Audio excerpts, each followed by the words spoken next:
Sri Aurobindo society Chennai கிளையின் சார்பாக சனிக்கிழமை மாலை தோறும் நடைபெறும் சத்சங் சொற்பொழிவு தொடருக்கு அனைவரையும் வரவேற்கின்றோம். இன்று நம்மிடையே பேச இசைந்துள்ளவர் திரு தனசேகரன் அவர்கள்.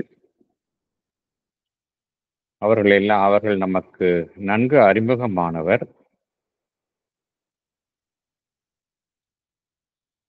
ஸ்ரீ அரவிந்தோ சொசைட்டி சென்னை கிளையில் வெகு காலமாக தொடர்பில் இருப்பவர்.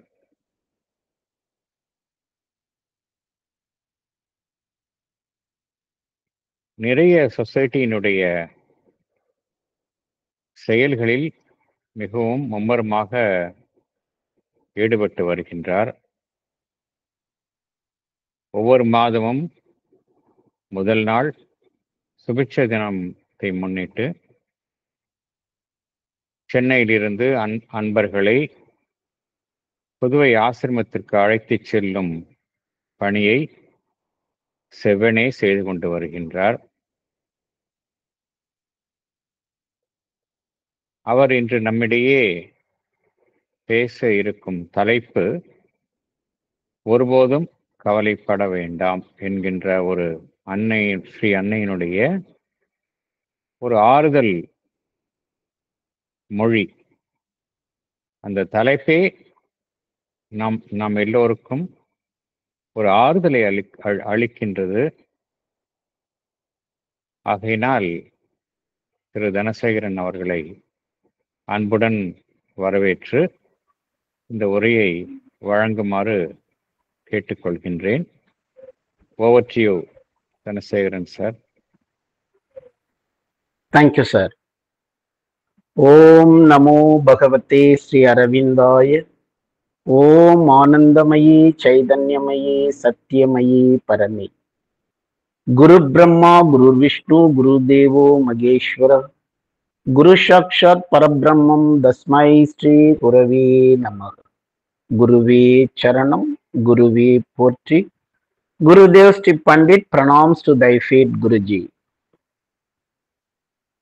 ஸ்ரீ அரபிந்தோ சொசைட்டி சென்னை கிளையின் சார்பாக சனிக்கிழமை தோறும் நடைபெறும் சத்சங்கத்தில் அன்னை அரவிந்தரின் கருத்துக்களை உங்களிடம் பகிர்ந்து கொள்வதற்கு வாய்ப்பளித்த அன்னைக்கும் பகவானுக்கும் முதல் நன்றியை தெரிவித்துக் கொள்ளுகிறேன். இந்த இணையத்தில் இணைந்திருக்கும் ஆன்மீக பெரியோர்கள், ஆன்மீக அன்பர்கள், உங்கள் அனைவருக்கும் எனது பணிவான வணக்கத்தை தெரிவித்துக் கொள்ளுகிறேன். இன்று நாம் பேச இருக்கும் தலைப்பு நெவர் ஒரி, ஒரு பொழுதும் கவலைப்பட வேண்டாம். திரு சிவகுமார் சார் அவர்கள் சென்ற சனிக்கிழமை அன்று 5ஆம் தேதி சொற்பொழிவு முடிந்தவுடன் எனக்கு போன் செய்து அடுத்த வாரம் பேச முடியுமா என்று அழைத்தார். உடனே அப்பொழுது அன்னையின் மொழிகளை நான் செய்தி வாசித்து கொண்டிருக்கும் பொழுது இந்த செய்தியை நான் படித்து கொண்டிருந்தேன். நெவர் ஒரி, அன்னை சொன்ன கருத்துக்களை ஏன் நாம் இதை பற்றியே சொல்லக்கூடாது, அன்னையினும் விருப்பம் அதுவாகத்தான் இருக்கும் என்று உடனே அடுத்த வினாடியே அவருக்கு இந்த தலைப்பையும் நான் கொடுத்து விட்டேன்.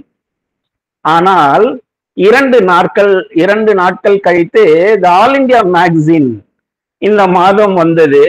அதை திறந்து பார்த்தால் அன்னையினுடைய கருத்துக்கள் அத்தனையும் மிகவும் பொருத்தமாக இருந்தது. அதிலே ஒரு கருத்து இந்த நெவர் ஒரி.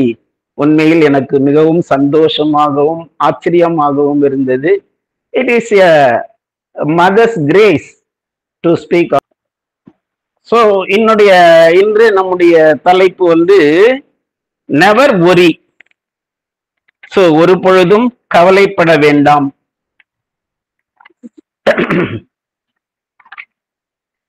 நாம் எதற்கெல்லாம் கவலைப்படுகிறோம் என்று சிந்தித்த பொழுது ஒரு 5 விஷயங்கள் என்னுடைய மனதிற்கு தோன்றியது. நாம் இதைத்தான் மிகவும் கவலைப்படுகிறோம் என்று. அந்த 5 விஷயங்களில் முதல் விஷயம் எப்பொழுது ஏன் நாம் கவலைப்படுகிறோம்? why we worry and what about we worry? நாம் எதிர்பார்த்தது நிறைவேறவில்லை என்றால் கவலைப்படுகிறோம். நாம் ஒரு செயலை செய்துவிட்டு நாம் எதிர்பார்த்த பலன் கிடைக்கவில்லை என்றால் கவலைப்படுகிறோம். ஏதோ ஒரு செயலை செய்துவிட்டு நமக்கு ஒரு பாராட்டு கிடைக்கவில்லை என்றால் அதை பற்றி வருத்தப்படுகிறோம். சோ நாம் எதிர்பார்த்த பலன் குறைவாக கிடைக்கும் பொழுது அதை பற்றி நாம் வருத்தப்படுகிறோம். ஆனால் அன்னை அதற்காக ஒரு அருமையான கருத்தை சொல்லி இருக்கிறார். நீ செய்வதையெல்லாம் நேர்மையுடன் செய்துவிட்டு பலன்களை இறைவனின் பொறுப்பில் விட்டுவிடு. So never worry, do with sincerity all you do and leave the results to the divine's care. இதுதான் அன்னை கூறிய கருத்து. இது இறைவன் நமக்கு அளிப்பது எதுவாக இருந்தாலும் அதை மனம் ஏற்றுக்கொள்ளும் பொழுது நம் மனமும் நம்முடைய செயலும் எதற்காகவும் நாம் கவலைப்பட வேண்டிய இருக்காது. சோ ஒரு சமயம் கவலையுடன் திரு சம்பக்லால் இருந்த பொழுது மதர் அவரை கூப்பிட்டு, smile always Champaklal, smile always. So எப்பொழுதும் சிரித்துக் கொண்டே இரு, எதற்காகவும் எந்த நிமிடமும் நீ கவலைப்படக்கூடாது என்று அவருக்கு அறிவுரை கூறினார். அடுத்தது மேற்கொண்டு நம்ம எதை பத்தி இன்னும் கவலைப்படுகிறோம்? இரண்டாவதாக கடந்து போனவற்றை பற்றி நாம் கவலைப்படுகிறோம். சோ நடந்ததை பற்றி கவலைப்படுகிறோம். சோ நடந்து போன நிகழ்ச்சியை பற்றி நாம் கவலைப்படுவதனால் எந்த பலனும் வரப்போவது இல்லை. The past is never. Don't think about the past. So கடந்தவை எதிர்பார்த்த வெற்றி இல்லாமல் தோல்வியில் முடிந்தாலும் அதை பற்றி நாம் கவலைப்படக்கூடாது. Whatever you are not able to do today, you will achieve it tomorrow. Persevere and you shall conquer. So இன்று நீ வெற்றி பெறவில்லை என்றால் பரவாயில்லை, நாளை நீ வெற்றி பெறுவாய். சோ நடந்ததை பற்றி நீ கவலைப்பட வேண்டாம். இன்று உன்னால் செய்ய முடியாததை நாளை செய்து முடிப்பாய். விடாது முயற்சி செய், நீ வெற்றி பெறுவாய் என்று அன்னை கூறுகிறார். சோ அப்பொழுது நெவர் அந்த கடந்தவற்றை பற்றி நாம் எப்போதும் வருத்தப்பட்டு கொண்டே இருக்கிறோம். It is quite wrong to go on brooding about the past. அன்னையினுடைய மொழி, the true attitude is to remember that nothing happens but God's will and submit it quietly. So நடந்ததை எல்லாவற்றையும் அமைதியாக இறைவனிடம் சமர்ப்பித்து விடு. எது நடந்ததோ அது நன்மைக்கு நடந்தது. எது நடக்கிறதோ எது நடக்க இருக்கிறதோ அனைத்தும் இறைவனின் சங்கற்பப்படியே நடக்கும் என்ற நம்பிக்கையோடு ஏற்றுக்கொண்டால் துன்பமும் இல்லை, துயரமும் இல்லை. கடந்த காலத்தில் நாம் தவறு செய்து இருப்பின் அது நம்முடைய சரணம் முழுமை அடையவில்லை, அதனால்தான் என்று நாம் அறிந்து கொள்ள வேண்டும். இதுதான் நம்ம தெரிந்து கொள்ள வேண்டும். சோ கடந்ததை பற்றி எப்போதும் ஒரு பாடலே உண்டு, நடந்ததையே நினைப்பிருந்தால் அமைதி என்றும் இல்லை. So the past is past, never worry about the past. So அதுதான் அன்னை கூறிய கருத்து. மேலும் அன்னை என்ன சொல்லுகிறார்கள் பாஸ்ட், அதை பத்தி மேலும் ஒரு கருத்தை பார்ப்போம். Past, it may be a loss don't worry about the past. But there is a future for us. What we have missed and wrongly done can be rectified and achieved. It is a hope. So, நமக்காக ஒரு காலம் காத்திருக்கும். அப்பொழுது நாம் இழந்தவை எல்லாம் பெற்று விடலாம். கடந்தவை நடந்தவை நமக்கு வருத்தம் தந்தாலும் எதிர்காலம் நம்பிக்கை கொடுக்கும். ஃபியூச்சரை பத்தியே நாம வருத்தப்படுறோம். எதிர்காலம் எப்படி இருக்குமோ என்ற ஒரு வருத்தம் நம்முடைய இருக்கிறது. எதிர்காலத்தை பற்றி நாம் எப்பொழுதும் வருத்தப்பட வேண்டாம். ஏனென்றால் there is a hope in future. எதிர்காலம் நம்பிக்கை உண்டு. நம்பிக்கை ஊட்டுவதற்கு காத்து கொண்டிருக்கிறது. இழந்தவற்றையும் தவறுகளையும் சரி செய்து கொள்ளவும் எதிர்காலம் நம்பிக்கை ஊட்டுவதாக இருக்கிறது. அதை சரியாக நாம் பயன்படுத்தி கொள்ள வேண்டும். இதுதான் பாஸ்ட். ஸோ அந்த ஃபியூச்சரை பத்தி மதர் என்ன சொல்றாங்க? So future is necessarily better than the past. we have only to push forward. மேலும் நான் முன்னேறதான் வேண்டுமே தவிர கடந்தவற்றை பற்றி நாம் வருத்தப்பட்டு இருப்பதற்கு எந்த முகாந்திரமும் தேவையில்லை என்று அன்னை கூறுகிறார். Forward towards a better future, the realization of the tomorrow. So அன்னை forward ever forward my child. The future a promise yet and unrealized. So இதுவரை நாம் நமக்கு நிறைவேறாததை எல்லாம் நிறைவேற இந்த எதிர்காலம் நமக்காக காத்து கொண்டிருக்கிறது. The future is full of promise. அன்னையினுடைய கருத்துக்கள். ஸோ எதிர்காலத்தை பற்றி என்ன நடக்குமோ எப்படி இருக்குமோ கவலையே பட வேண்டியதில்லை. இதுதான் அன்னையினுடைய கருத்துக்கள். The future is full of possibilities for those who know to prepare themselves for it. Past and future என்ன அப்படின்றது அந்த பகவான் என்ன சொல்லுகிறார்? Past and future. The past can be abolished on condition that nothing of it is allowed to continue in the present. இது பகவானுடைய வார்த்தை.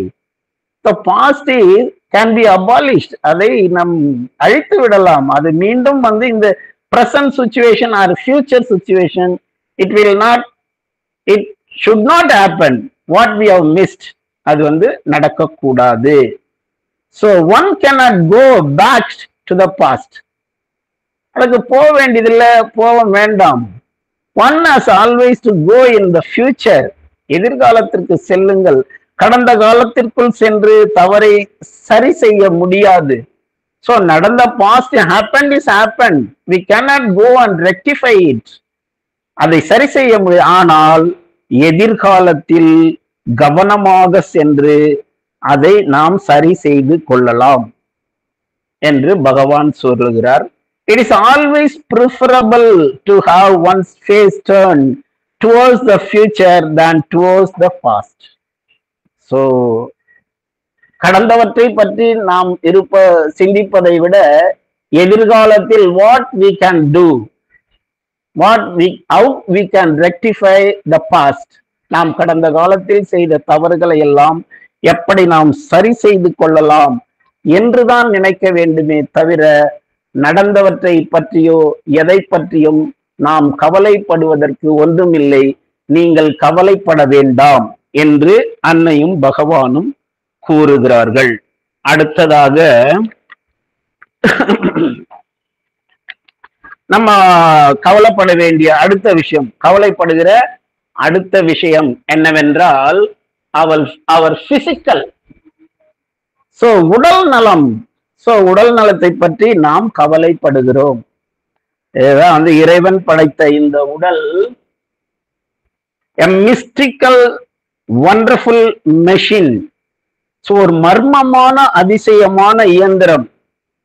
அவர் body is a wonderful machine. அந்த மெஷின் வந்து எப்ப இயங்க ஆரம்பிக்கிறது? சோ அன்னையின் வயிற்றில் எப்பொழுது நாம் உருவானோமோ அன்றிலிருந்தே அந்த இயந்திரம் இயங்க தொடங்குகிறது.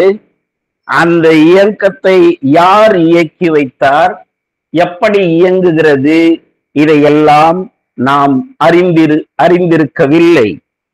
சோ இந்த இயக்கம் என்றைக்காவது நாம் இயக்குகிறோமா என்று நினைத்து பார்த்தால் இல்லை. இந்த பிரபஞ்சம் எப்படி ஒரு குறிப்பிட்ட கதியில் இயங்குகிறதோ அதே கதியில் நமது உடலும் இயங்குகிறது. அவள் அருளில் இல்லை என்றால் we cannot move even our small finger. ஒரு சுண்டு விரலை கூட நம்மால் இறைவனின் அருள் இல்லை என்றால் அசைக்க முடியாது. என்றைக்காவது நாம நம்ம எல்லாருக்கும் தெரியும், மூச்சு நின்று போனால் நம் உயிர் போய்விடும், நின்றுவிடும். என்றைக்காவது நம்ம ஆஹா நான் உயிரோடு இருக்க வேண்டும் என்றால் நான் மூச்சு விட வேண்டும் என்றாவது நாம் நினைத்து மூச்சு இயக்குகிறோமா? ஒவ்வொரு மூச்சும் ஒரு நாழிகை 2.5 மணி நேரத்தில் தானாகவே இடது பக்கமும் வலது பக்கமும் மாறி மாறி அதுவே இயக்கிக் கொள்ளுகிறது. நாம் உணவு செரிமானம் பண்ணுவதற்காக நாம் ஏதாவது செய்கிறோமா? இல்லை. சோ அதுவும் ஒவ்வொரு அதுதான் சொன்னார் பகவான் சொல்லியிருக்காரு, it is a wonderful mystic machine. So அதை உள்ள நடக்கக்கூடிய ஒவ்வொரு அதிசயங்களையும் பார்த்தால் இந்த உலகத்துல நம்ம உடலை போன்ற ஒரு அதிசயமான இயந்திரம் இருப்பதற்கு வாய்ப்பில்லை. அப்படிதான் சொல்ல தோன்றுகிறது. ஏனென்றால் நோய்வாய்ப்படும் போது மட்டும் நம்ம உடம்புக்கு ஒரு தனித்தன்மை உண்டு. It will rectify it self. நோய் நமக்கு ஏற்படும் பொழுது அது தன்னைத்தான் சரி செய்து கொள்ளும் தன்மை படைத்தது. ஆனால் நம்முடைய தவறான செயல்கள், unsafe act and unsafe diet, தவறான உணவு பழக்கத்தால் தான் அதனுடைய இயக்கம் பாதிப்படைகிறது. இதை சரி செய்ய நாம் மருத்துவரையோ மருத்துவமனையோ அணுகுகிறோம். மற்றபடி எந்த ஒரு இயலாமை இந்த உடலுக்கு வரும்பொழுது அது தன்னைத்தான் சரி செய்து கொள்ளும் சக்தி படைத்தது. அதை நாம் அறியாமல் அதற்கு அந்த உடலினுடைய முக்கியத்துவத்தை அறியாமல் நாம் செயல்பட்டு கொண்டிருக்கிறோம். அதனால் நமக்கு உடல் மீதான கவலை அதிகமாக வருகிறது. பாதிப்படையும் போது நாம் மிகவும் வருத்தம் அடைகிறோம். ஆனால் அன்னை அழகாக கூறுகிறார், turn your mind completely away from your difficulty. Concentrate exclusively on the light and the force coming from above. Let the Lord do for your body whatever he pleases. Hand over to him totally the entire responsibility of your physical being. This is the cure with my blessing. அன்னையினுடைய நம்முடைய உடலை பற்றியான அந்த கருத்துக்கள் மிகவும் ஆச்சரியமானவை. உன்னுடைய கஷ்டத்தை பற்றி நினைப்பதை முற்றிலுமாக நிறுத்திவிட்டு மேலிருந்து வரும் ஒளி, சக்தி இவற்றின் மீது மட்டுமே ஒருமுனைப்பட்டு இந்த உடலுக்கு பிரபு எதை செய்ய விரும்புகிறாரோ அதை அவர் செய்யட்டும். உன்னுடைய தூல ஜீவன் முழு பொறுப்பையும் முற்றிலுமாக அவரிடம் கொடுத்து விடு. இதுவே குணப்படுத்தும் முறை என்று அன்னை கூறுகிறார். எனது ஆசிகள் என்று. சோ இந்த உடலை பற்றி, இந்த உடல் இருந்தால்தான் இந்த ஆன்மீக அனுபவங்களை நாம் பெற முடியும்.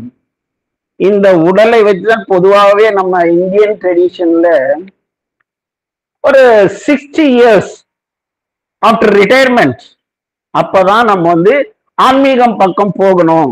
ஏன்னா அப்ப எதுவும் ஓய்வா இருக்கிறோம், ஆன்மீகம் பக்கமா போய் நம்ம செயல்படலாம், சேவை செய்யலாம் அப்படின்ற ஒரு பொதுவான கருத்து இருக்கிறது. ஆனால் அது மிகவும் தவறு. அன்னை அரவிந்தரும் என்னுடைய குருநாதர் பண்டிட் அவர்களும் கூறிய வார்த்தை, the 30 years is the right age to enter into the spiritual life. 30 வயதுதான் ஒரு சரியான வயது. அந்த வயதில் நாம் உள்ளே வந்தால் அட்லீஸ்ட் ஏதாவது ஒரு சம்திங் 30 years மதர் சொல்லி இருக்கிறாங்க. It will take 30 years to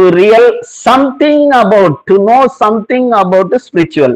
இந்த ஆன்மீகத்தை பற்றி நீ ஒரு சிறிதளவு தெரிந்து கொள்ள வேண்டும் என்றால் it will take 30 years. அப்ப நம்ம 60 வயசுல வந்தோமா, 30 வருஷம் வந்து 90 வயசுல நாம் என்ன செய்ய முடியும்? So it is not possible at all.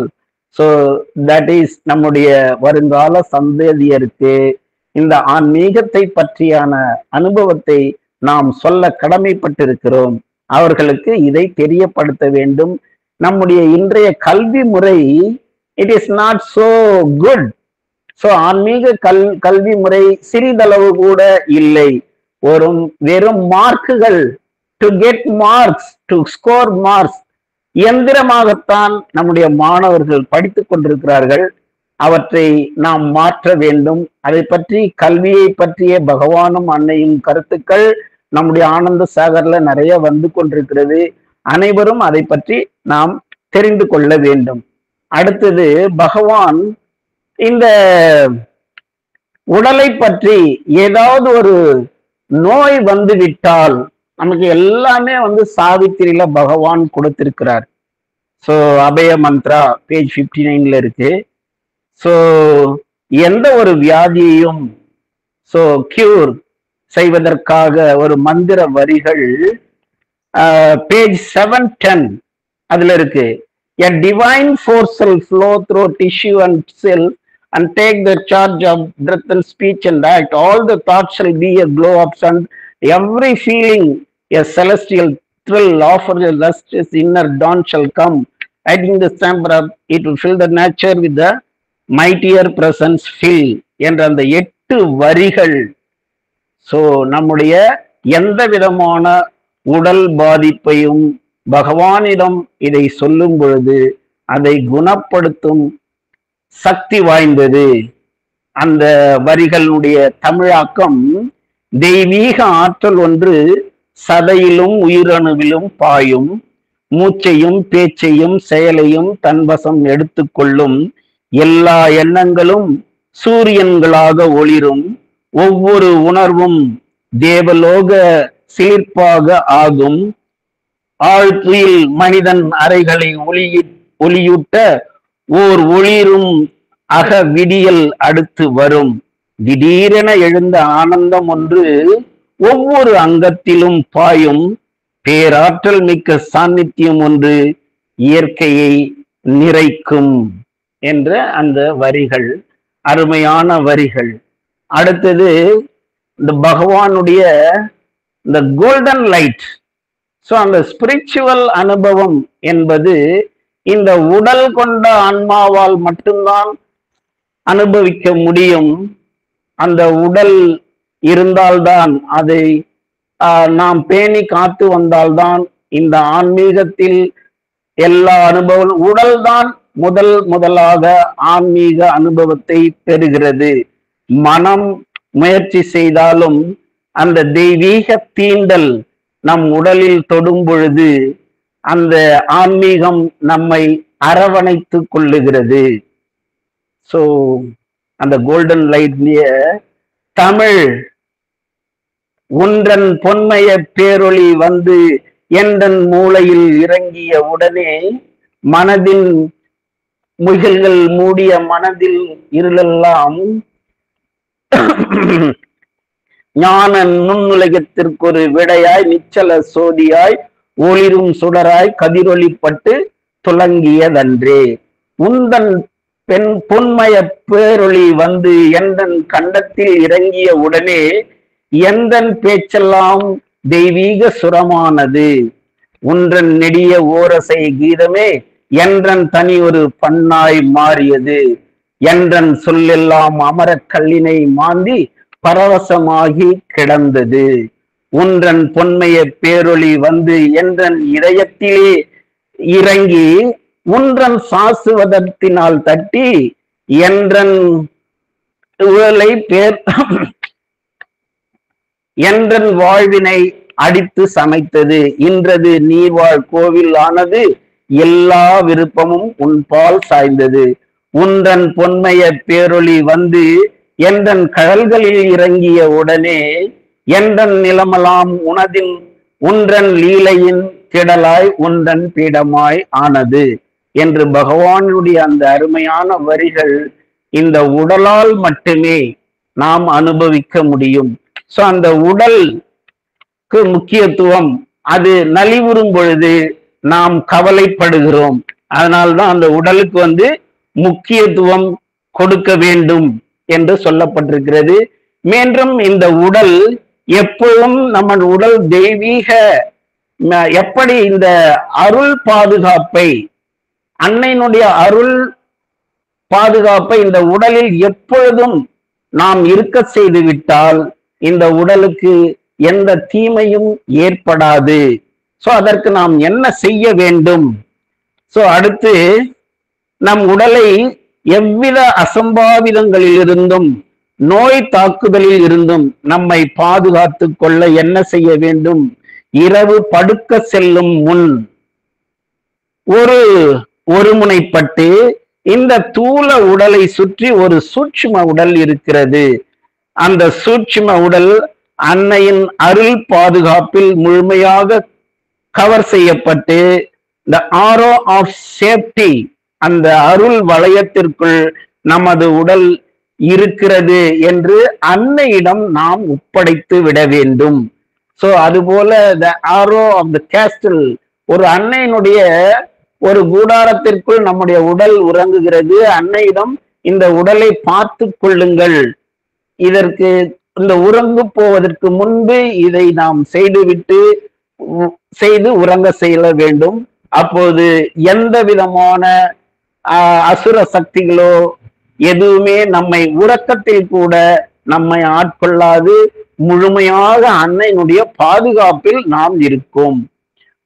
பிறகு விழித்தெழும்பொழுதும் படுக்கையிலிருந்து உடனடியாக எழுந்து விடாமல் அந்த அருள் பாதுகாப்பு வளையத்திற்குள் இருந்ததற்கு நன்றி சொல்லிவிட்டு அந்த அருள் வளையம் நம்மை தொடர வேண்டும் என்று அன்னையுடன் பிரார்த்தனை செய்துவிட்டு வேலையை தொடங்கலாம். யாரிடமாவது முன்பின் தெரியாதவர்களிடம் பேசும் பொழுதும் அல்லது அலுவலகத்தில் அமர்ந்து பணி செய்யும் பொழுதும் நாம் இந்த அருள் பாதுகாப்பு வளையத்தில் இருப்பதாக அன்னையிடம் கூறிவிட்டு நாம் பணியை தொடர்ந்தால் எந்த அசுர சக்திகளும் எந்த தீய எண்ணங்களும் நம்மை அணுகாது, எந்த நுண்ணிய நோய் கிருமிகள் கூட நம்மை அணுகாது என்ற ஒரு முக்கியமான விஷயத்தை நாம் எல்லாம் அறிந்து கொள்ள வேண்டும். இதை நாம் பழக்கப்படுத்திவிட்டால் எதற்காகவும் எப்பொழுதும் நாம் அஞ்ச வேண்டாம், பயப்பட வேண்டாம், ஒரு பொழுதும் நாம் கவலைப்பட வேண்டாம். அடுத்ததாக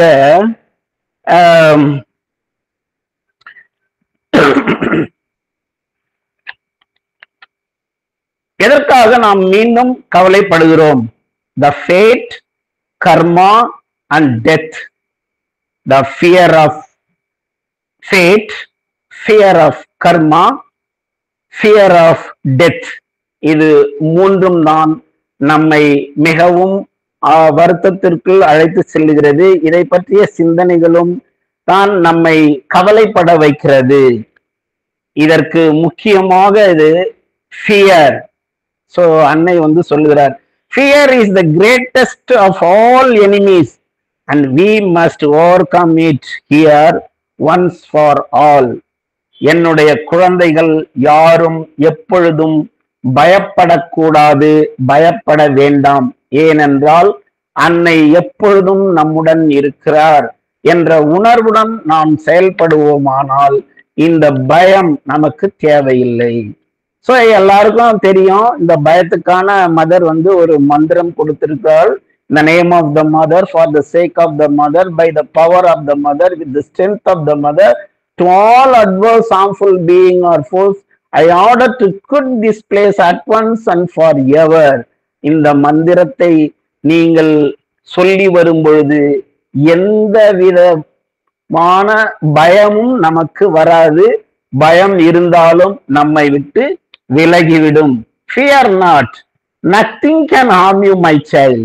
If you do not fear, so fear not. Be quiet and call. All will be all right with love and blessings. So என்னுடைய குழந்தைகள் யாரும் எப்போதும் எதற்காகவும் கவலைப்பட வேண்டாம், பயப்பட வேண்டாம். So அடுத்தது, if in any case whatever happens and whatever you do not allow fear to invade you. At the slightest touch of it, react and call for help. So அதான் அன்னை சொல்லுகிற வார்த்தை. அதுபோல ஒரு பயம் உன்னை பீடிக்குமானால் உடனே என்னை கூப்பிடு. So call me. You must learn not to identify with your body and treat it as a young child. So ஒரு குழந்தை வந்து எதை பற்றியும் எப்பொழுதும் கவலைப்படாது, பயப்படாது. ஈவன் ஒரு சின்ன பாம்பு குட்டியை கூட கொண்டு போய் ஒரு குழந்தைகிட்ட விடுங்க, அது பாம்பு என்று பயப்படாது, அதை பிடித்து விளையாட ஆரம்பிக்கும். அது போல ஒரு பயமற்று நீ இருக்க வேண்டும். அதான் அன்னை சொல்றாங்க. ஏன்னா ஒரு even a drop of fear should not invade you. உன்னை ஆட்கொள்ள கூடாது. எந்த நிலையிலும் எது நிகழ்ந்தாலும், நாம் எந்த ஒரு செயலை செய்தாலும் பயம் நம்மை ஆட்கொள்ள அனுமதிக்க கூடாது. பயம் மிகச் சிறியதாக அளவில் உன்னை தீண்டினாலும் உடனே அன்னையை உதவிக்கு அழைத்தல் வேண்டும். எனவே அன்னையை துணைக்கு அழைத்து எந்த ஒரு செயலை தொடங்கினாலும் இந்த செயல் நன்றாக வருமா, நன்றாக முடியுமா என்று பயப்பட தேவையில்லை. ஒரு செயலை நாம் ஆரம்பிக்கும் பொழுது அன்னையை அழைத்து அந்த செயலை துவங்குங்கள். இடையே அவர்களை நினைவுபடுத்திக் கொள்ளுங்கள். முடிக்கும் பொழுது நன்றாகவே முடிந்திருக்கும், அன்னைக்கு நன்றி சொல்லிவிட்டு வாருங்கள். இதுதான் நம்ம கடைபிடிக்க வேண்டிய முக்கியமான ஒரு கருத்து. அப்போ எதற்காகவும் நாம் பயப்பட தேவையில்லை. So the next in our Indian tradition, fate and karma plays a major role. இது அடுத்த நம்முடைய மிகப்பெரிய ஒரு வருத்தப்பட வைக்கும் ஒரு 2 செயல்கள். So great fate is related all happenings and death in human life. So fate, vidhi. So fate is a law inflicted on us, not only in Indian tradition, in Egypt, Greek, Europe, in Christian religion also they believe in fate. So அந்த விதிக்கப்பட்டது, விதிப்படிதான் எல்லாம் நடக்கிறது என்ற ஒரு நம்பிக்கை நம்மிடையே இருக்கிறது. பகவானின் சாவித்திரி காவியமே விதியை மாற்றி அமைக்க ஒருத்தி வருவாள், இந்த உலகத்தில் மரணத்தின் விதியை மாற்றி அமைப்பாள் என்று தனது காவியத்தில் விதியையும் விதியால் விளைந்த மரணத்தையும் தன் திட சங்கற்பத்தால் மாற்றி அமைத்த நிகழ்வு நம் அனைவருக்கும் தெரியும். Savitri காவியமே to change the fate shall be changed by an unchanging will. நம்ம எல்லாருக்கும் ஒரு பரிச்சயமான பேஜ் 346 வரக்கூடிய அன்னையினுடைய மகத்துவத்துல ஒருத்தி வருவாள். அந்த எதற்காக நீ பயப்பட வேண்டும்? fate shall be changed. அண்ணன் ஒரு திடமான சங்கற்பத்தால் நம்முடைய விதி மாற்றி அமைக்கப்படும். ஸோ அந்த ஃபேட்டை பத்தி நம்ம கவலைப்பட வேண்டியதே இல்லை. இந்த ஃபேட்டை பத்தி பகவான் என்ன சொல்லுகிறார்? So what about the fate and karma? So fate and karma always interlinked. Fate and karma was always interlinked. It is always the karma, what Bhagavan says.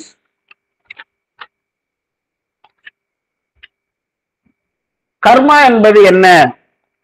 The karma, what Bhagavan says, karma is not a luck, it is the transmission of past energies into the present with the result. All energies put into activity, thought, speech, feeling, act, go to constitute karma.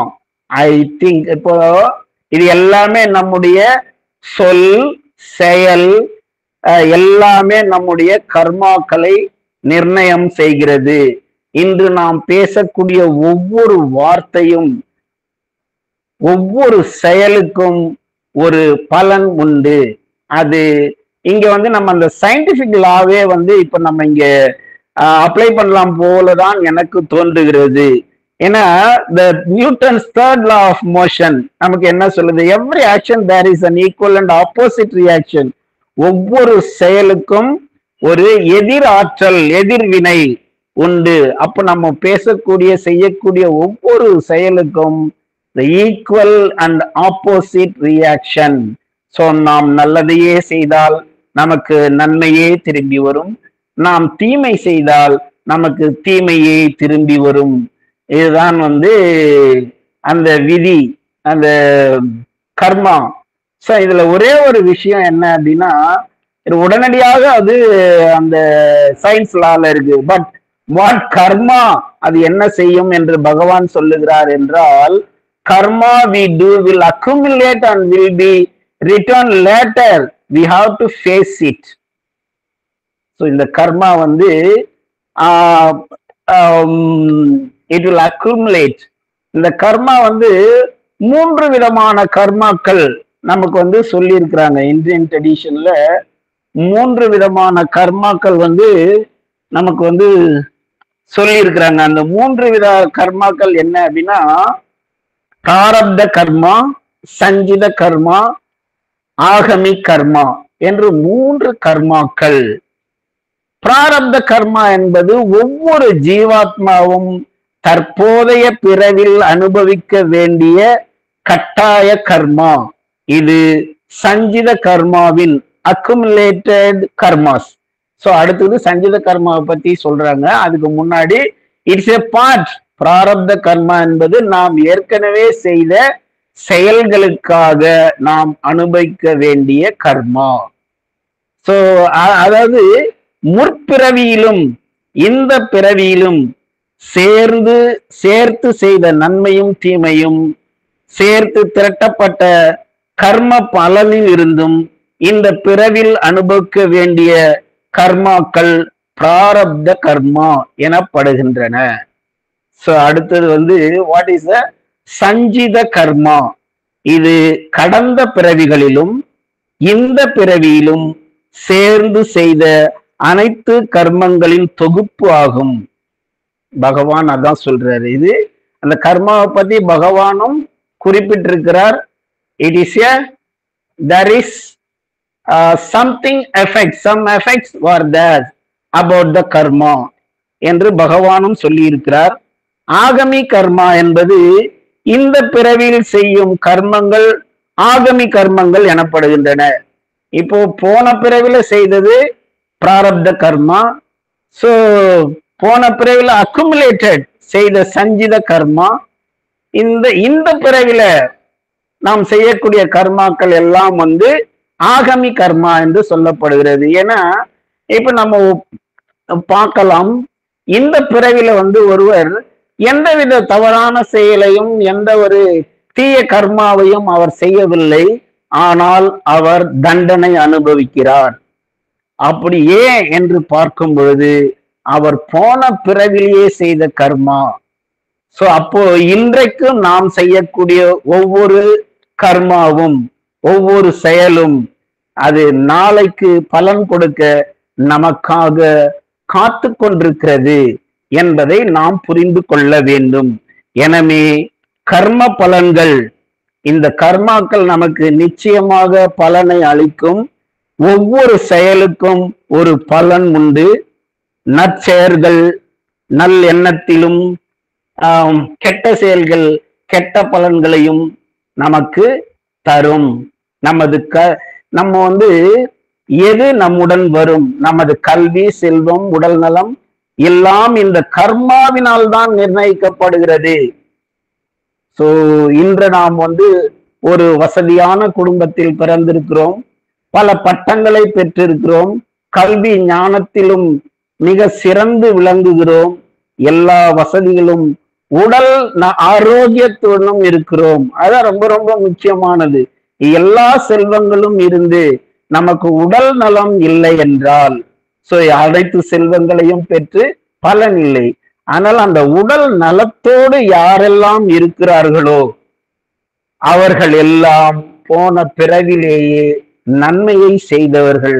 அதனால்தான் இந்த பிறவியில் அவர்கள் ஏக சுகபோகமாக ஆனந்தமாக வாழ்கிறார்கள் என்பதை நாம் நினைவில் கொள்ள வேண்டும்.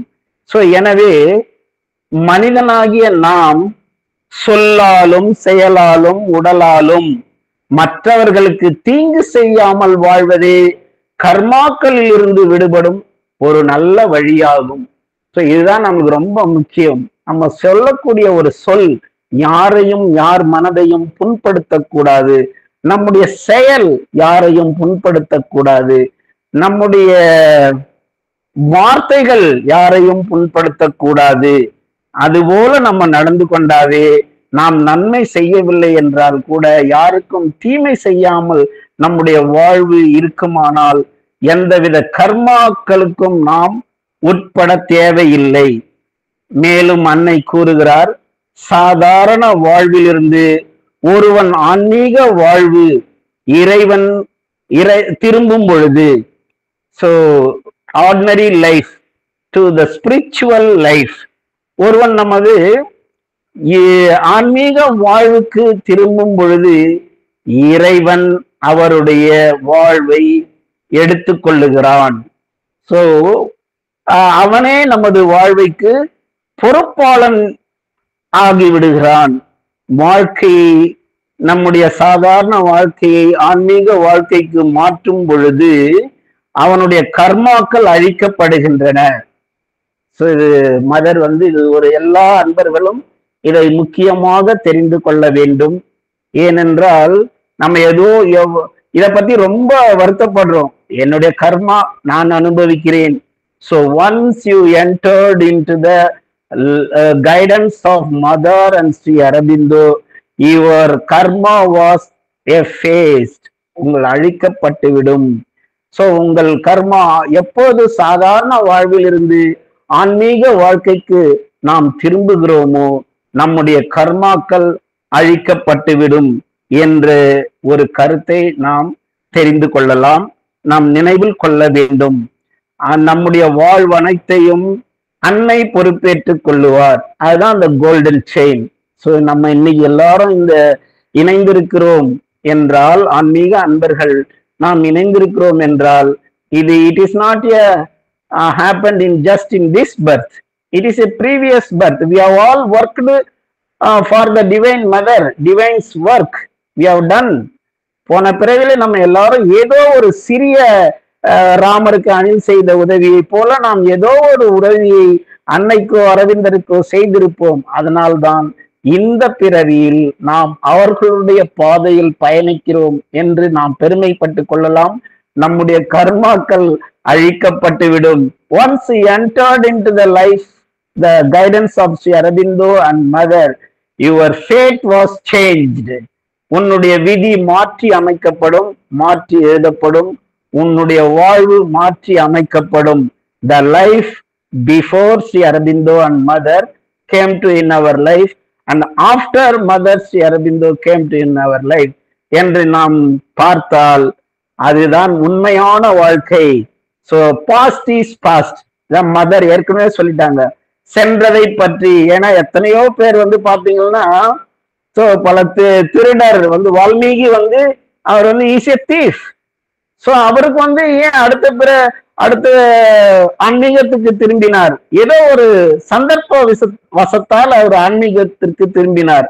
சோ அது போல வந்தால் கூட உன்னுடைய கர்மாக்கள் அழிக்கப்பட்டுவிடும் என்று நாம் தெரிந்து கொள்வது நன்று. அடுத்தது வந்து இந்த யோகாவை பத்தி பகவான் என்ன சொல்லுகிறார்? What is once we turn, the aim of yoga is to transcend karma. அதுதான் பகவான் சொல்லுகிறது வார்த்தை. So karma means subjection to lower nature. Through yoga the soul goes towards freedom. So அந்த கர்மாவில் நாம் அகப்பட்டு இருந்தாலும் once we enter to the yogic life, so it leads to freedom. அதிலிருந்து நமக்கு விடுதலை கிடைக்கிறது. This earthly life is became the life divine. So நம்ம பகவான் சாவித்திரிலேயே பல இடங்களில இதை வந்து சொல்லியிருக்கிறாரு. ஸோ நம்ம வந்து we can observe that once we entered in the life, the guidance of Sri Aurobindo and Mother, there is no karma, there is no worry about karma or fate. So fate shall be changed by an unchanging will. All suffering was lost in her immortal smile. அவருடைய ஒற்றை புன்னகையில் எல்லாமே மறைந்துவிடும். So நமக்குள்ள வந்து இந்த கர்மாவை பற்றி ஒரு பழமொழி கூட உண்டு. என்னவென்றால், வஞ்சித்தவன் வாழ்வான், ஆனால் வஞ்சித்தவன் சந்ததி வாழாது என்ற ஒரு நம்முடைய இந்துக்களிடம் இந்த ஒரு இருக்கிறது. இது அந்த கர்மாவைத்தான் நாம் குறிக்கிறது. ஏனென்றால் இந்த கர்மா நாம் அறிந்தோ பிறரை ஏமாற்றி பல தவறான செய்களினால் நாம் இந்த வாழ்க்கை வாழ்ந்தோமானால் நாம் வேண்டுமானால் இந்த பிறவியில் வளமாக வாழலாம். ஆனால் நம்முடைய சந்ததியர் it will continue. பகவானே இதை சொல்றாரு, பல இடத்துல வந்து இதை வந்து சொல்றாரு. Yes, it is there, it will follow. Karma வந்து இட் வில் ஃபாலோ யூ அப்படின்றது வந்து நிறைய இடத்துல பகவானே வந்து சொல்லி இருக்கிறார். அடுத்ததாக இறுதியாக ஒரே நிமிடம்.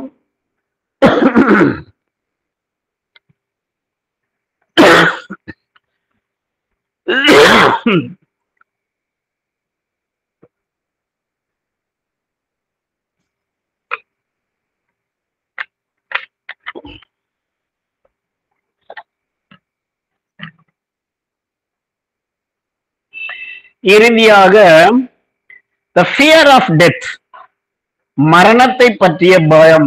இதுதான் நம்முடைய முக்கியமான பயம். இது பற்றி மரணத்தை பற்றி நினைக்கும் போது எல்லாரும் வந்து கவலைப்படுகிறோம். சோ என்றைக்கோ ஒரு நாள் வரப்போகிறது. ரீபர்த்தை பத்தி பகவான் சொல்லும் பொழுது, இந்த நம்ம Indian ட்ரெடிஷன்ல we all believe in rebirth.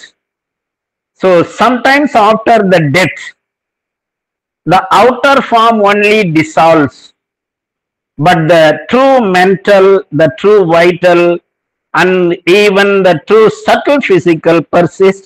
It is not that which keeps all the impressions received in earthly life and build the chain of karma அப்படின்னு சொல்றார் பகவான். வந்து இந்த பிறவில வந்து நம்ம மரணம் கூட நம்ம கர்மா போனதுல மரணம் ஒரு பாக்கியம்தான். சோ எவ்வளோ பேர் வந்து இந்த மரணத்தை சந்திக்கும் பொழுது, சோ நோய்வாய்ப்பட்ட மரணம், சோ வயது மூப்பினால் ஏற்படுகின்ற மரணம், அகால மரணம், சோ அடுத்தது தற்கொலை மரணம்.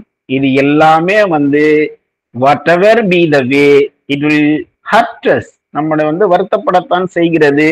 இருந்தாலும் இந்த மரணத்தினுடைய தன்மையை நாம் அறிந்து கொண்டால் அதை பற்றிய பயம் நமக்கு தேவையில்லை. பகவான் கிருஷ்ணன் பகவத்கீதையிலேயே என்ன சொல்றாரு?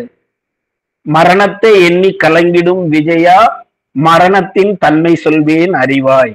மானிடர் ஆன்மா மரணம் எய்தாது, அது மறுபடி பிறந்து விடும். மேனியை கொள்வார். இந்த உடல் தான் அழியும். சோ இந்த ஆன்மாவுக்கு அழிவில்லை. சோ அந்த மரணத்தை பற்றி நீ கவலைப்பட வேண்டாம் என்று சொல்லுகிறார். சோ இந்த உடல் இருக்கும் வரை இந்த மரணத்தை பற்றிய ரகசியத்தை நாம் தெரிந்து கொண்டால் it leads to a next a wonderful life. இது அடுத்த பிறவிக்கு நாம் செல்வதற்கான ஒரு gate. It is a gateway entry into the next life. அதை நாம் உணர்ந்து கொள்ள வேண்டும். சோ பகவான் என்ன சொல்றார்? ஆனா அதை பார்ப்போம். And the mother says, if we go little deep within ourselves, we shall discover that there is in each of us a consciousness that has been living throughout the ages. So நம்முடைய previous lifeல நாம் என்னவாக இருந்தோம் என்பதை கூட நாம் உள்ளே சென்று பார்த்தால் நாம் அறிந்து கொள்ளலாம் என்று அன்னையும் பகவானும் சொல்லுகிறார்கள். ஆனால் அதை பற்றி யாரும் ஆராய்ச்சி செய்ய வேண்டாம், போக வேண்டாம் என்றும் சொல்லுகிறார்கள். ஏனென்றால் அது தேவையில்லை. அன்னை கூறுகிறார், இந்த உடலோடு மனோமயம் பிராணமயம் உடல் மறைந்தாலும் it is only the psychic being that passes from body to body. The psychic being alone can remember, and it's by becoming conscious of our psychic being that we can have at the same time exact impression about our past lives. So ஒவ்வொரு பிறவியிலும் நாம் செய்யக்கூடிய எந்த ஞாபகம் நமக்கு பகவான் வைப்பதில்லை. எல்லாமே அழிக்கப்பட்டு விடுகிறது. ஆனால் நம்முடைய சைத்திய புருஷன் பெற்ற அனுபவம் மட்டுமே பிறவிதோறும் அடுத்தடுத்து அது வளர்ந்து கொண்டே செல்லுகிறது. நெக்ஸ்ட் அடுத்த ஒரு முக்கிய அதனுடைய அடுத்த வளர்ச்சிக்காக இந்த சைத்திய வளர்ச்சி தான் இந்த பிறவியில் நாம் செய்யக்கூடிய எந்த அளவுக்கு நம்முடைய வாழ்க்கையின் நோக்கமே பகவான் அன்னையும் சொல்லியபடி our aim is to realise the self and live and manifest the divine presence in the material. இந்த உலகத்திலேயே இதை அனுபவிக்க வேண்டும். இந்த ஆன்மீக வாழ்வு will change our mortal life into immortal life என்றுதான் பகவான் சொல்லுகிறார். அப்போ இந்த மானிட பிறவியில் தான் இதையெல்லாம் நாம் சாதிக்க முடியும். சோ அப்படி இந்த ஒரு சாதகரின் மறைவை பத்தி அன்னை சொல்றாங்க. சோ அந்த ஏற்கனவே நம்ம பார்த்தோம், நம்ம karma also decides what will be our how will be our death. So ஒரு டெத் என்பது it is a natural phenomenon. So மரணமில்லா பெருவாழ்வு வாழ முடியும். சோ இந்த உடல்ல இருக்கக்கூடிய நம்ம சட்டை கிழிஞ்சி போச்சு, இதுக்கு மேல அது போட முடியாது என்றால் அதை தூக்கி எறிந்து விட்டு வேறொரு சட்டையை நாம் அணிந்து கொள்ளுகிறோம். அதே போலத்தான் இந்த ஆன்மா இந்த உடலில் இருந்து செயல்பட முடியாது என்ற ஒரு நிலை வரும் பொழுது இந்த ஆன்மா இந்த உடலை துறந்து வேறொரு உடலுக்கு பயணிக்கிறது. அந்த பயணிக்கும் போது அதை நாம் சந்தோஷமாக அனுப்பி வைக்க வேண்டும் என்று உற்றார் உறவினர்கள் அறிந்து கொள்ள வேண்டும். அதற்காக மரணத்தை பற்றி பயமோ அதை பற்றிய வருத்தப்படக்கூடாது. நாம் அந்த அளவுக்கு வருத்தப்பட்டால் பிரிந்து சென்ற ஆன்மாவும் வருத்தப்படும் என்றே அன்னையும் பகவானும் சொல்லுகிறார்கள். அமைதியாக அதற்கு வழி அனுப்பி வைக்க வேண்டும். It's goes to the wonderful life. அதற்காக நாம் சந்தோஷப்பட வேண்டுமே தவிர மரணத்தை பற்றி நாம் கவலைப்படக்கூடாது. அந்த மரணத்தை பற்றிய பயம் நமக்கு நீங்கிவிட்டால் அதை பற்றிய கவலை கூட நமக்கு தேவையில்லை.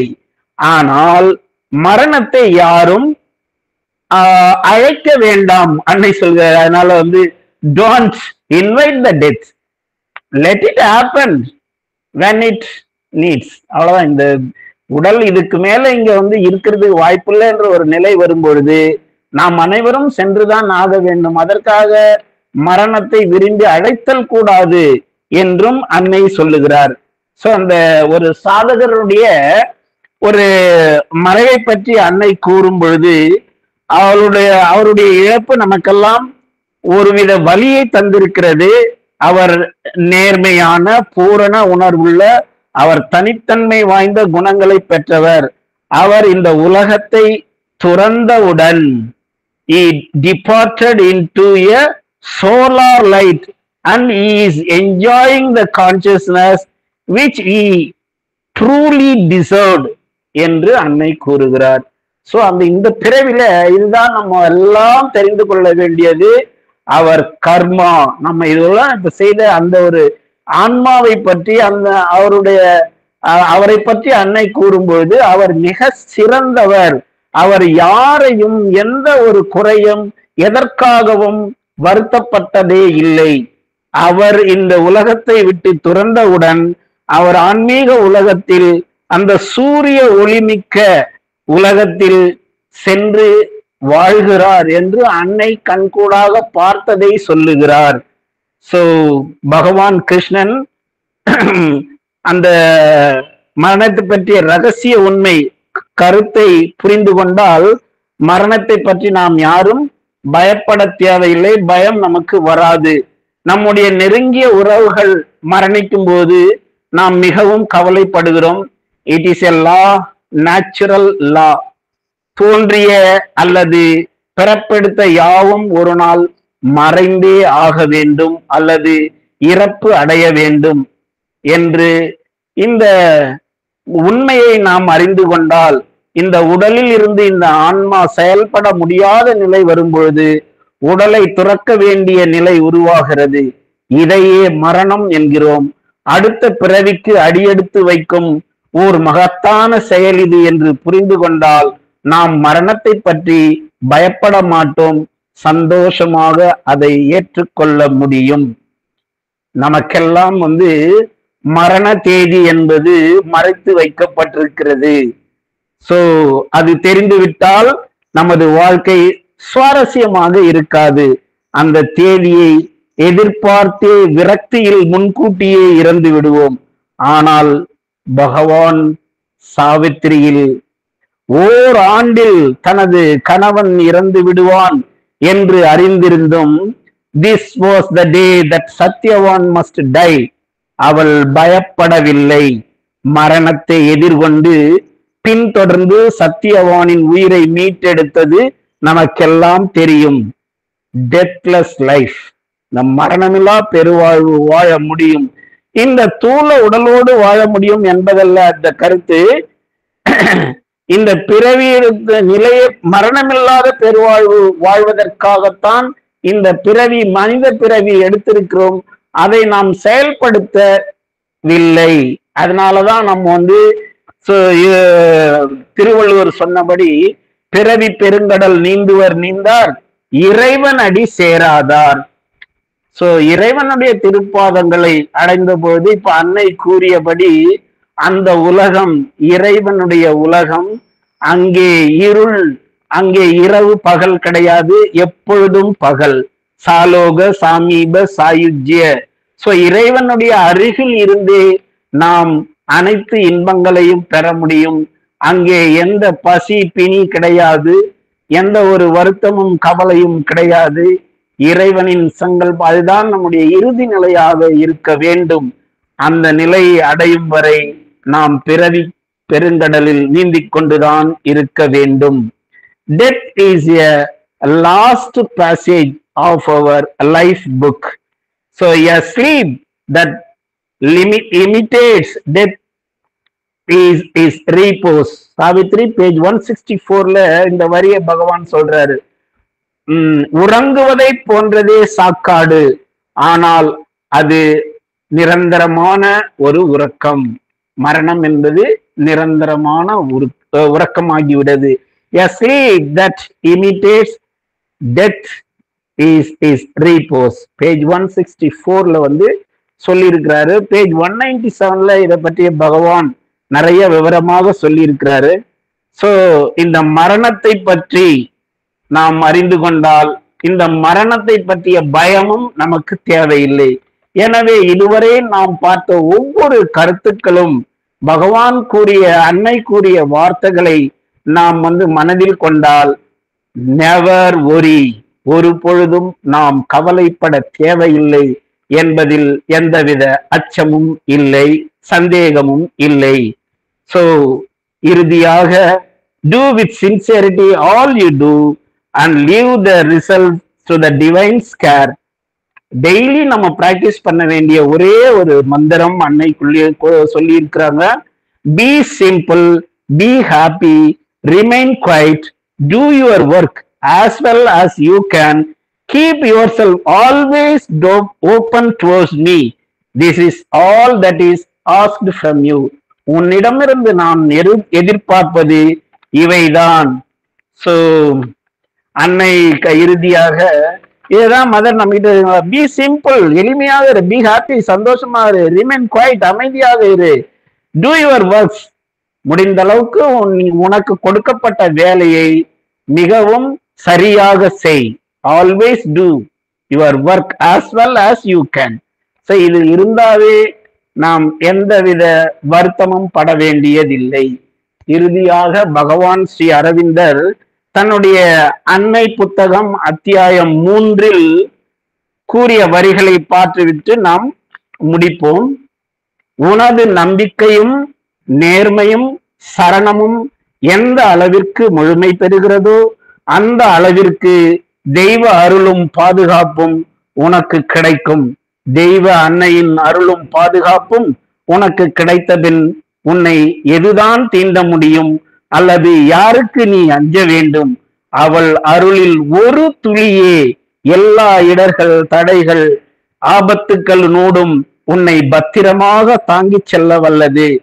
அதன் பூரண சாநித்தியமும் உன்னை சூழ்ந்திருக்குமானால் எந்த ஆபத்தையும் சட்டை பண்ணாமல் காணும் உலகிலும் காணா உலகங்களிலும் உள்ள எவ்வளவு சக்தி வாய்ந்த பகையையும் தீண்ட முடியாதபடி முழு பாதுகாப்போடு உன் வழியே செல்லலாம். அன்னையின் இந்த செய்திகள் நமக்கு நிச்சயமாக எப்பொழுதும் நாம் கவலைப்பட தேவை இல்லை என்ற ஒரு நம்பிக்கையை ஊட்டி இருக்கும். சோ இந்த நம்ம ஆங்கிலத்திலையும் இந்த செய்தி இருக்கிறது.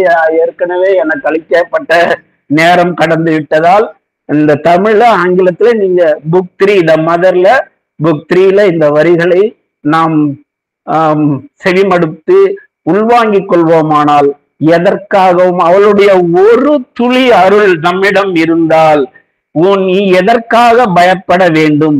எதற்கு நீ அஞ்ச வேண்டும்?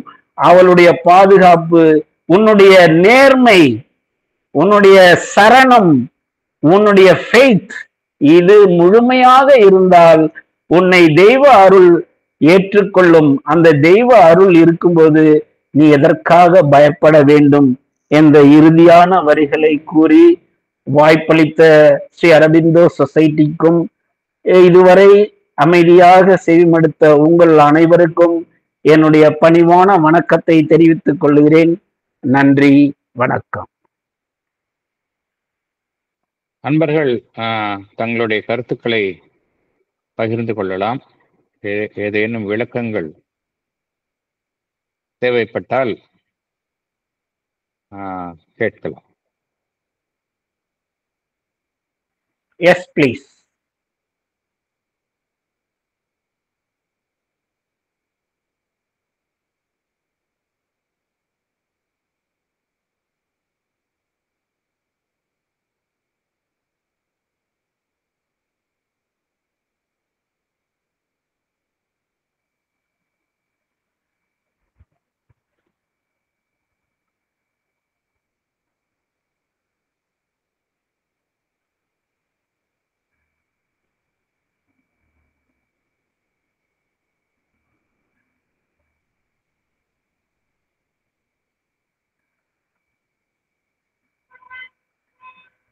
Thank you, sir.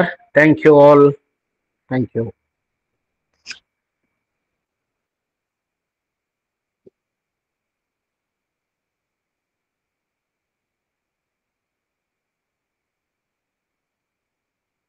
Thank you.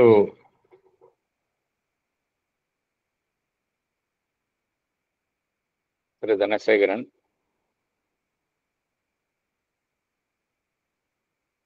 இன்றைக்கு எல்லா மனிதர்களையும் எது பாதித்துக் கொண்டிருக்கின்றது என்றால் இந்த கவலைப்படுவது என்பது. கவலை இல்லாத மனிதன் என்று நாம் யாரையுமே கூற முடியாது. சில மனிதர்கள் அதிகம் கவலைப்படுவார்கள், சில மனிதர்கள் குறைந்த அளவிற்கு கவலைப்படுவார்கள்.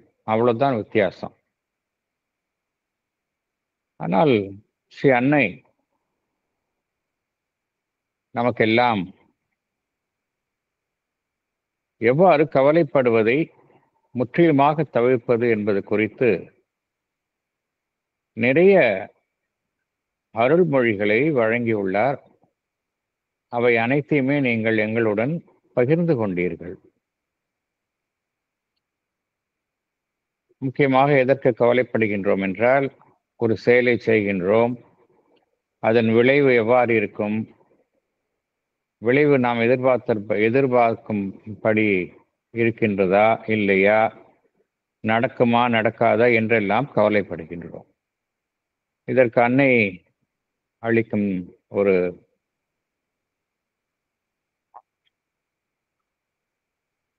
தீர்வு என்னவென்றால், காரியங்களை செய்துவிட்டு அதனுடைய விளைவுகளை அந்த இறைவனுடைய சித்தத்திற்கு விட்டுவிடுங்கள் என்று கூறுகின்றார். ஆகையினால் அந்த காரியங்களினுடைய விளைவுகளை பற்றி கவலைப்படுவதை தவிர்க்கின்றோம் இதன் மூலம். அடுத்தது நாம் நம்முடைய கடந்த காலம் குறித்து கவலைப்படுகின்றோம். இதற்கும் ஸ்ரீ அன்னை என்ன கூறுகின்றார்?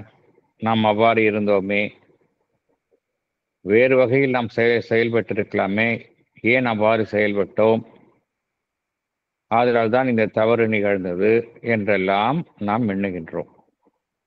அதற்கும் ஸ்ரீ அன்னை கூறிய கருத்துக்களை நீங்கள் பகிர்ந்து கொண்டீர்கள். அதாவது அனைத்துமே இங்கு அந்த பரம்பொருளினுடைய சித்தத்தின்படிதான் நடக்கின்றது. அந்த பரம்பரையினுடைய சித்தம் அன்று வேறு எதுவுமே இங்கு நடப்பது இல்லை. ஆகையினால் ஏன் நாம் கவலைப்பட வேண்டும்? கடந்த காலம் நடந்தவற்றை பற்றி நாம் ஏன் கவலைப்பட வேண்டும்? அதே சமயம் ஸ்ரீ அன்னை என்ன கோருகின்றார்கள்? எதிர்காலம் மிகவும் நம்பிக்கை அளிக்கும் வண்ணம் நமக்காக காத்திருக்கின்றது. அதை நோக்கி நாம் உற்சாகத்துடன் முன்னேற வேண்டும் என்று கூறுகின்றார்கள். ஸோ இதற்கு என்ன தீர்வு என்றால், எதிர்காலம் ஒரு நல்ல சிறப்பான எதிர்காலம் நமக்காக காத்திருக்கின்றது. அதை நோக்கி நாம் நம்பிக்கையுடன் நம்முடைய பயணத்தை தொடர வேண்டும் என்கின்ற அன்னையினுடைய கருத்தை பகிர்ந்து கொண்டிருக்கிறது. அடுத்தது நாம் கவலைப்படுவது நம்முடைய உடல் நலம். இதற்கும் அன்னை என்ன கூறுகின்றார்கள்? உடலுக்கு, நம்முடைய ஒவ்வொருவருடைய உடலும் எடுத்துக்கொண்டால், இந்த உடலுக்கென்றே உடலுக்கு தன்னை தானே குணமாக்கிக் கொள்ளும் அந்த சக்தி இருக்கின்றது. ஆகையினால் உடலில் ஒரு நோய் வந்துவிட்டால் நாம் அதற்காக கவலைப்பட தேவையில்லை. நம்முடைய மனதை அதனிலிருந்து நாம் திசை திருப்ப வேண்டும். திசை திருப்பி அந்த இறைவனுடைய ஒளியின் பால் நம்மை கவனத்தை நாம் திருப்ப வேண்டும். அந்த இறைவனுடைய ஒளிக்கு நம்மை திறவாக வைத்துக் கொள்ள வேண்டும். நம்முடைய உடல் நலத்தினுடைய முழு பொறுப்பையும் இந்த இறைவனிடம் ஒப்படைக்க வேண்டும். இதுதான் ஸ்ரீ அன்னை கூறும் வழி.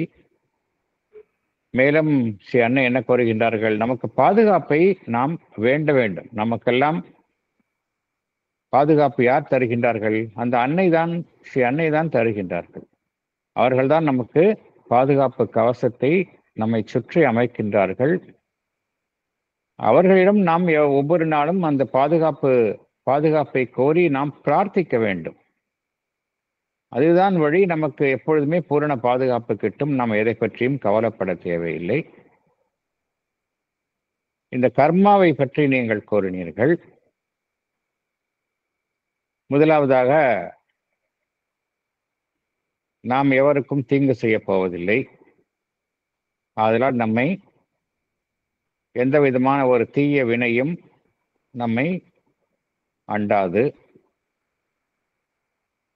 அதே சமயம் ஒருவர் ஆன்மீக வாழ்விற்கு திரும்பும் பொழுது அவருடைய கடந்த கால கர்மங்கள் எல்லாம் அழிக்கப்படுகின்றன. ஸ்ரீ அன்னை என்ன கோருகின்றார்கள்? அன்னையினுடைய கருணை, மதர்ஸ் கிரேஸ், டிவைன் கிரேஸ் என்று கோருகின்றார்கள். அது அன்னையின் பால் திரும்பி உள்ளவர்கள் அனைவருக்குமே இது பொருந்தும். அவர்களுடைய அன்னை என்ன கோருகின்றார்கள்? அந்த இறை அருள் ஒருவருடைய கடந்த கால கர்மாக்களை எப்படி வெண்ணையை வெயிலடியில் வைத்தால் வெயில் உருகி கரைகின்றதோ அதே போல் கரைத்து விடுகின்றது என்று அன்னை கோருகின்றார்கள். ஆகையினால் நீங்கள் கூறியுள்ளவாறு நாம் அனைவருமே அந்த தங்கச்சங்கிலியால், அன்னையினுடைய அருள் என்கின்ற தங்கச்சங்கிலியால் பிணைக்கப்பட்டுள்ளோம். நாம் இந்த கடந்த காலம் அதனுடைய கர்மவினை இது குறித்தெல்லாம் கவலைப்படுவது இல்லை. ஆன்மீக வாழ்விற்பார் திரும்பியவுடன் நாம் அந்த கர்மாக்களை கடந்து செல்கின்றோம். அடுத்தது நீங்கள் கூறியது இந்த மரணத்தை கண்ட பயம். அழகாக ஸ்ரீ அன்னை கூறிய கருத்தையும் நீங்கள் கூறினீர்கள். இந்த நமக்குள்ளே இருக்கக்கூடிய அந்த ஆழமான உணர்வு நிலை, இந்த சைத்திய புருஷன், அது எப்பொழுதுமே நம்முடன் இருக்கின்றது. அதற்கு அழிவு என்பதே கிடையாது. உடலுக்குத்தான் அழிவு. சைத்திய புருஷன் அனைத்து அனுபவங்களையும் பிறவிதோறும் எடுத்துச் செல்கின்றது. ஆகையினால் அது எப்பொழுதுமே சாஸ்வதமான நாம் உண்மையிலேயே நாம் யார் என்றால் நம்முடைய சைத்திய புருஷன் தான். அதனால் நாம் அழிவதே இல்லை. வெறும் சட்டையை நாம் மாற்றுவது போல்தான் நம்மளுடைய உடல் வேறொரு உடலை நாடுகின்றது மரணத்தின் மூலம். அதற்காக மரணத்தின் பொருட்டு ஏன் நான் கவலைப்பட வேண்டும்? ஆகையினால் இந்த மரணம் குறித்த கவலை ஒருவருக்கு இருக்க வேண்டிய அவசியம் இல்லை என்கின்ற அருமையான கருத்தையும் நீங்கள் பகிர்ந்து கொண்டீர்கள். இறுதியாக ஸ்ரீ அன்னை நமக்கெல்லாம் வழங்கிய அந்த ஒரு மந்திர சொற்கள், எளிமையாக இருக்க வேண்டும், ஒருவர் மகிழ்ச்சியாக இருக்க வேண்டும், எப்பொழுதுமே அமைதியாக இருக்க வேண்டும், செய்யும் வேலையை மிகச் சிறப்பாக ஒருவரால் எவ்வளவு சிறப்பாக செய்ய முடியுமோ இதை செய்ய வேண்டும், இதுதான் உன்னிடம் விரும்புவது, இதை செய்தாலே போதும், ஒருவர் எப்பொழுதுமே மகிழ்ச்சியாக இருக்க முடியும் என்கின்ற ஒரு கருத்துடன் உங்கள் உரையை நீங்கள் முடித்தீர்கள். இறுதியாக ஸ்ரீ அன்னை புத்தகத்தில் இருந்து எவ்வாறு அன்னையின் அருள் ஒரு துளி நமக்கு இருந்தாலே போதும், அது அனைத்து துன்பங்களையும் இவ்வுலகத்தில் இருந்தும் வேறு எந்த உலகத்தில் இருந்தும் வரக்கூடிய துன்பங்கள் அனைத்தையுமே நமக்கு அதிலிருந்து நம்மை முற்றிலும் காப்பாற்றும் என்றும் கூறினீர்கள். ஆகையினால் உங்களுடைய கருத்துக்கள், ஸ்ரீ அன்னையினுடைய கருத்துக்கள் எல்லாமே அற்புதமான கருத்துக்களை பகிர்ந்து கொண்டீர்கள். இதை நாம் ஒவ்வொருவரும் உள்வாங்கி கவலையற்ற வாழ்வை நாம் அனைவரும் வாழ்வோம் என்று நாம் உறுதி கொள்வோம்.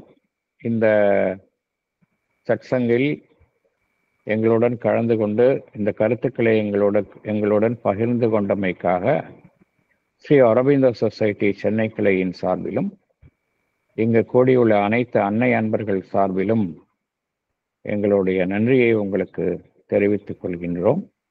மீண்டும் சந்திப்போம்.